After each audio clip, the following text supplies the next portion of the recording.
Hello everyone, I am Sean Hunter, and welcome to Minute Questions. Today's guest is a Pulitzer Prize winning author as well as a creative visionary artist.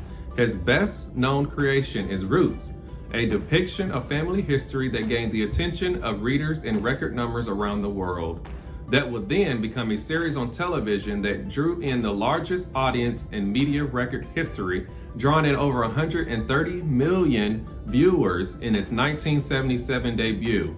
Everyone, welcome Alex Haley.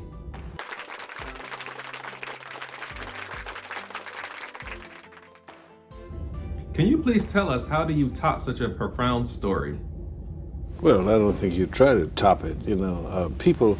Frequently people ask something relating to books. They'll say, how would you ever top Roots? And I think the truth is with most writers that your books are kind of like parents' children. They tend to come along one at a time. And as they do, you give each book, as parents give a child, the best you have, the best training, the best raising, rearing possible. And there comes a day you've got to let them go. With a child, I guess when you send it off to school or college or something. And with a book, it's when you send the manuscript off to the publisher. And from that time, you become a spectator. And it well may be, as many parents experience, that the one you privately in your heart of hearts thought was going to be the slickest, the smartest, the sharpest, just may not turn out to be that. And that certainly happens with books. In the case of Roots, I would say that my own private appraisal is, yes, it did marvelously. You couldn't ask for a book to do more. But I'll tell you one thing, is the autobiography of Malcolm X is much better written from a professional point of view. Now, Roots had a big impact as well as the autobiography of Malcolm X. However, it seems as if the book is making its way back around again, which is really important, especially for this generation. Can you please tell us, why is this story so impactful? This is looking back. It really is. I think that part of it, which I never thought about when I was doing it, was the fact that all the rest, notwithstanding, Roots really was about a family. And that was, it seems to me, the common denominator that made it become absolutely universal. It was a family seeking its ancestry. And you see, everybody on earth, it doesn't matter what race, what color, what nationality, what religion, whatever, we all come from some family which has some heritage, some native land, some ancestry. And I think another thing was that in the pecking order, social pecking order, it had pretty much been that black people were viewed as somewhat well down the line in the pecking order, as compared to other groups from Europe or whatnot.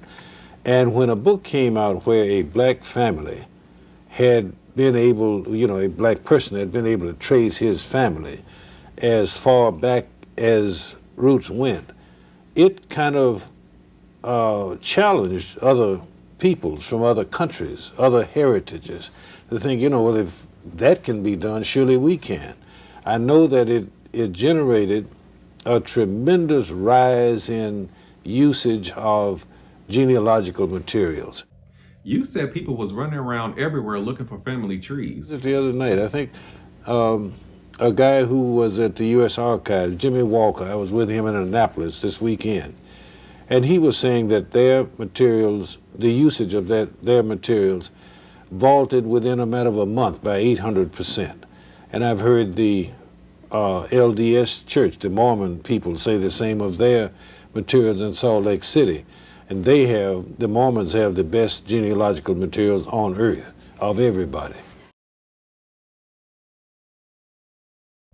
Now, shortly after Roots was shown, Ebony magazine stated that it made all the ethnicities, Black, white, Latina, look at each other and reassess themselves and their relationship. The article also stated that the relationship between the races will never be the same.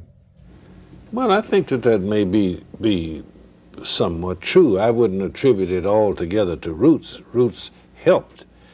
It just gave a better insight. You know, you used to hear, all of us used to hear expressions that used to float around and really had not much anchor meaning for us, like the black experience. Well, I like to think that what Roots did was give insight into what that meant. You know, when you would say previously, you would hear the word, and I would say even I, to a degree, would have heard the word slavery. And slavery to me was a kind of almost amorphous gathering of the images. Africa, ships went to Africa, somehow people from Africa were put on the ships, crossed the ocean, and to various places which were slave ports, and then the cotton fields and so forth. And Roots went into that much more specifically. I researched too much. I got more material than I ever needed. But it was just, to me, kind of a challenge would be understating to find out a great deal of detail about every facet of the whole thing, from the capture of the people in Africa to how they crossed on the slave ship, to how they were sold at auction, to how they became people working on the plantations, and the whole thing, on up through the Civil War Reconstruction. Do you feel the Roots legacy was empathetic in a much greater form that we will all have for each other? Well, I think I wouldn't say so much empathy, but principally more understanding. And when you have understanding, you are getting closer to empathy. Yes, that's true. Now, do you think if Roots was shown today, which I personally believe that it should be on every broadcasting station so everyone can see, but that's just my personal opinion. But do you think that if it was shown today, do you think it will have the same impact universal of families, or was it just specifically for that time that it was introduced? I think the timing was an absolutely major part. You know, conventionally, it takes about 2 years to do a book. That's what's normally expected. I finished the preceding book, the autobiography of Malcolm X, in 1964, let us say. Now, if Roots had come out in 1966, 67, 68, in that period, I think that the response to it would have been very different. I think that it would have generated a lot of anger. I think it would have generated a lot of action, negative actions. And I say that because at that time, what we called then the civil rights struggle was just getting hold. There were, you know, the people marching through Georgia, you know, being attacked by the local police and all that sort of thing, the things that Dr. King was best known for. It was a time when violence was sporadic. And I think that Roots would have made more violence at that time. But by the time it did come out in 1976, the country had been exposed to this whole matter of what is happening. You know, people were more ready to deal with racial matters, at least conceptually. And so when it came, it didn't create violence. It was predicted that it would.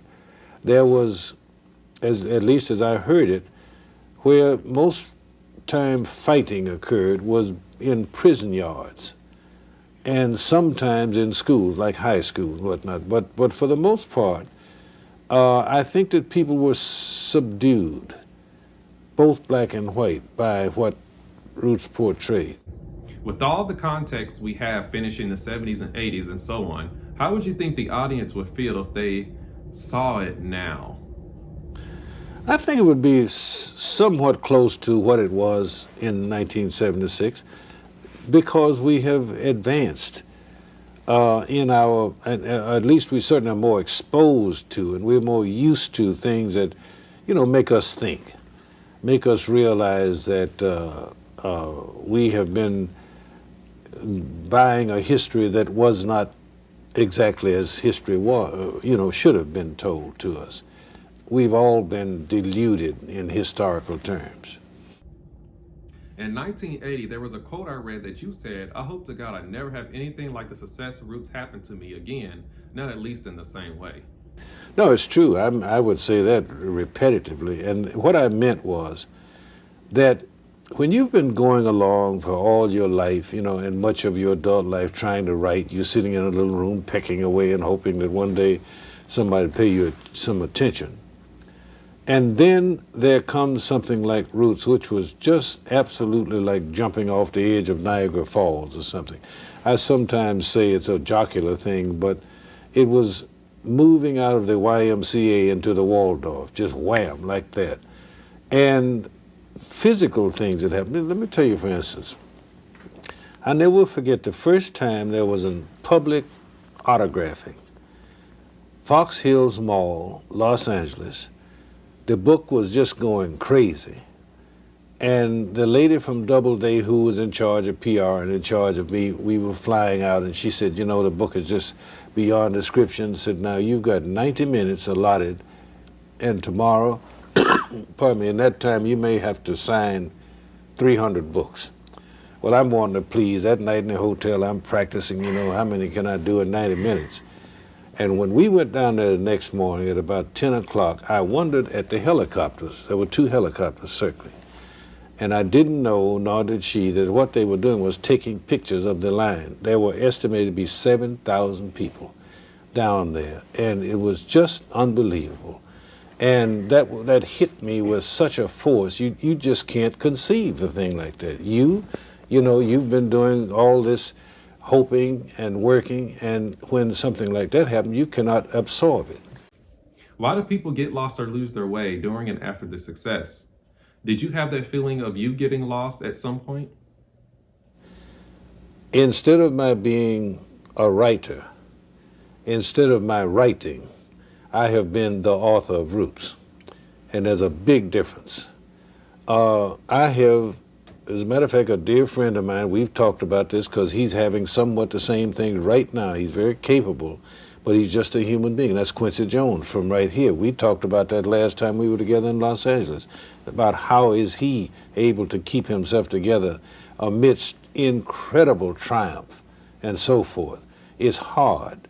I have been seriously thinking about relocating. I did live in Los Angeles, and then I moved to Tennessee, and I know I've got to go somewhere now where I can write, change locale. And I was thinking about either San Francisco, where I used to live, or here, where I visited frequently and just am drawn to things, even as brief as the visits have been.